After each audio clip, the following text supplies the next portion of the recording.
totnes falatacione Arsenal madfaceedu automatic buu dhacayaa xilli ciyaareed kale oo qurux badan iyo doonis habboon ayaynu arkaynaa guul ku timi qaab ciyaareed muhiimdisnimo ku dhisan bandhig doonis iyo awood aan caadi ahayn ayay ku xaqiijisay Arsenal guul tallaabo weyn ay ugu qaadeen hoggaanka iyagoo si nafis leh markan u daawan doona kulamada kooxda Man City Gunners markii ugu horeysay toddobaadyo badan deganaan iyo dulqaad ayaa ka muuqday iyagoo isfahan aad u sarreeyo oo indhaqabad ka dhaxeeyey ciyaartooydeeda gaar ahaan Saka, Gyökeres, Rice, xitaa Gabriel lagu daray Raya ayaa ku noqday bandhigoodii indha daraadarka lahaa ee xilli ciyaareedka bilowgiisii kulan taageerayaasha iyo mucaashaqiinta kubadda cagtuba ku raaxaysteen ayuu ahaa oo ina xasuusiyey qaab ciyaareedkii Premier League ee Arsenal lagu yaqaanay iyagoo natiijo ku darsaday iyo u diyaargarowga lugta labaad ee semifinalka Champions League markay xaajadu halkan joogto la kala guranog la kala goosanog laguna kala guulaysoog fahamta calay shay kullu kalaam yaa akhi waad ila socotaa Soomaha Arsenal waa kuwa xilli ciyaareedku mar dambe aad moodo inay yihiin kuwa layligu meeshii u habboonayd uu joogo David Raya waxa uu la baxay shabaq nadiifa markii 17aad xilli ciyaareedka isagoo waddo toosan ugu socda hanashada Golden Gloveska markii saddexaad oo xidhiidha gacmo ganjeelnimadu ma aha riyo ee wahami laga dhabeeyo oo halgankiisuna uu yahay midho dhal kulanka markaynu si gaar ah isu dul taagno doonistu waa mid habboon 18 isku day oo ay samaysay kooxda Arsenal 9 ka mid ah waxay ku target gareeyeen goolka kooxda Fulham 3na waa lagu qalay halka ay 10 ka samaysay kooxda Fulham hal ay ku aadisay goolka 54% kubadaysashadu waa Arsenal halka 46% ay ka tahay Fulham 504 baas oo ay samaysay kooxda Arsenal waxa teembada sidii loogu talagalay u raacay 447 baas oo halkay ku diiradaysnaayeen ku dhamaaday 418 baas oo ay samaysay Fulham 345 ayay dhamaystireen taakalada West Malurayaal raaxaystay kooxda madaafiicdu 7 oo keliya ayay ahaayeen halka isqubayaasha isdaadintu iyo isasaydhintu ay xalaal u ahayd Fulham oo 22 ka ahayd fawalisku waa 7 Arsenal 12 kooxda Fulham koornayaasha cunaqabatayn baa maalin kale ka saaran kooxda Arsenal 3 ayayna heshay halka ay 4 ka heshay kooxda Fulham Arsenal waa kuwa layliga doonistiisa halgankii uu mudnaa mar kale iyagu raacaya xidiga Gyökeres isaga waxba lagama qaban karo 49 kulan 20 gool 2 caawina waa mid garanaya maalinta doonistu tahay lugtiisa inuu gool ku dhaliyo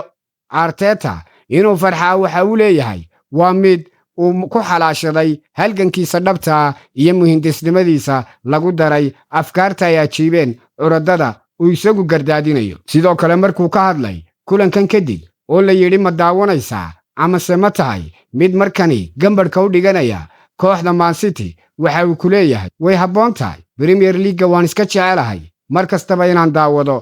waayo waan ku raaxaystaa kulamada Premier League waxay ka dhigan tahay gambarka inuu mar kale u dhigan doono oo diiradda saari doono tiijarkiisii hore ee bilaatinta ah oo cadaadisku iminka uu isaga ku wareegay habeenada ka mudan madaafiicdu maxamadaysteen markaana layligu uu yahay kuwa keliya ee markan xalaashaday Totnes Falatacione yaa reer Arsenal isbiiq Messi kooxi Arsenal ka ahaato amase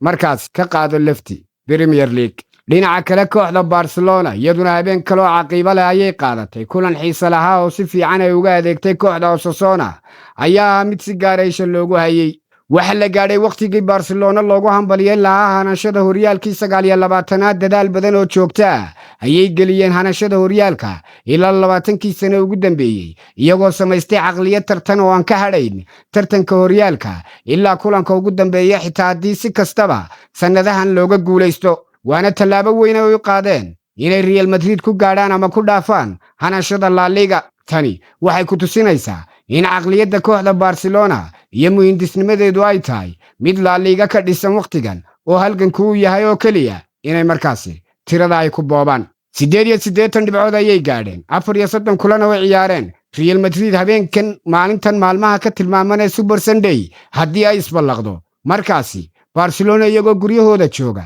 ayay maxamadaysan doonaan oo dabaaldegi doonaan habeenkuna wuxuu ahaa habeen Lewandowski uu markaasi yidhi nasrigii muu lumine wuu raagay kadibna goolka koowaad ayuu ugu shubay. Ferran Torres waa midka isna goolka labaad xaqiijiyey daqiiqadii 81aad iyo tii 86aad ayayna labada gool kala dhaliyeen, halka tii 89aadna goolka Osasuna ee madiga ah ee goolka calanka ahaa ay dhaliyeen. habeenka goolhaya Garcia gacmo ganjeelnimadiisa ayaa 80 daqiiqo oo kooxda Barcelona xaaladda Osasuna ay ku xumaysay ahaa midka ay ku badbaaday shabaqoodana markaasi uu adkeeyey, balse ugu dambayntii aan la bixin clean shot. habeenku iyagana waxay ahaayeen Barcelona kuwa burhaantoodu ay kacsanay. kulankan Osasuna 21 February waxay ku tukadeen haraggeeda kooxda Real Madrid 2 May. iyaga ayaa haraggooda lagu tukaday iyagoo qalcadooda jooga. qalcadoodii lama galay ee kooxaha waaweyn ay hoosta uga xidhan jireen. markan Barca ayaa ku tuftay buuriga oo habeenkan duqaytida ayaa loo adeegsaday markii ay madaxadeed ay muujiyeen. kulamadii kale dhacay haddii aan isdul taagno kooxda Atlantico Madrid oo diiradda ku haysa lugta labaad ee Champions League Valencia ayay gurigeeda ugu tagtay kadibna 2 ku tuntay iyadoo Arsenal ugu jawaabaysa. habeenku habeenada kale waxa uga darnaa kooxda PSG. Llorente ayaa barbare gelisay 2-2 ayayna galeen oo markaasi back to Esperances oo ahayd meeshii Bayern Munich kulankii daraamada ah uu ka dhacay. Llorente ayaa ku fantasiyeen gaadhay habeenkan habeenada ka mudnaa 28 Abriil inagoo ogeyn kulankii xiisaha badnaa inuu qalcadaasi ka dhacay ee Celta Paris. habeenkan in lagaga maxamadaysto ayay in yar u jireen 2 May oo haraggooda iyo maryahoodaba lagu calaashado. horyaalka Sacuudiguna wuu sii ahaaday. habeen kale Al Nassr 79 dhibcood ayay ku laylinayaan halka Al Hilal 74 dhibcood leedahay. kooxda Al Ahly oo kaalinta saddexaad ku jirta waa 66 dhibcood walow kulan baaqi u yahay. waxay u eegayeen Al Nassrna kuwa maxamadaysan doona xilli ciyaareedkan, sababtoo maxaa yeelay halkanka adag ay sanadkan u galeen horyaalka Saudi Pro League waxa uu ka dhigan yahay mid ay ka midha dhalin doonaan xilli ciyaareedkan, maadaama Al Hilal oo ahayd cunaqabataynta ka saarnayd horyaalkan inay ugu dambayn ay sanadkan